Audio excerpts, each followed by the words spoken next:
Pues sí, temazos de Rafaela Carrà, artista imprescindible en cualquier playlist que se precie si se trata de montar una buena juerga. Artista que ha fallecido a los 78 años de edad. La cantante italiana y estrella del entretenimiento televisivo llevaba meses enferma, pero nadie lo sabía. Su familia lo ha desvelado hoy tras su muerte. Italia, y no solo Italia, despide a una de sus artistas más queridas y populares. Y se encuentra una mujer, qué dolor, dentro de un armario, qué dolor, qué dolor.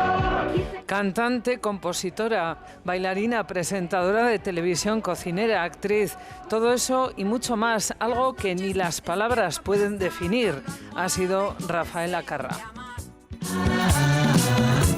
¿Será que ya es primavera? No sé. Hola Rafaela, pronto Rafaela, la hora de Rafaela, el show de Rafaela Carrà, siempre Rafaela.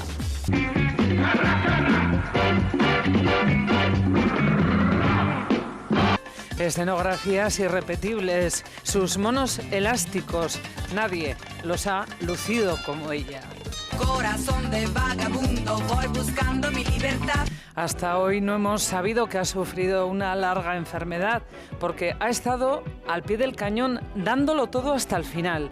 No tuvo hijos, pero Rafaela nos ha dejado huérfanos a todos. Para hacer bien el amor hay que venir al sur. Lo importante es que lo hagas con quien quieras tú. Explota, explota, me explota. Explota, explota mi corazón. Explota, explota, me explota. Explota, explota mi corazón. Ella sí que nos ha hecho explotar de alegría, de energía. María Roberta Pelloni, Rafaela, el espectáculo es tuyo. Caliente, oh, caliente.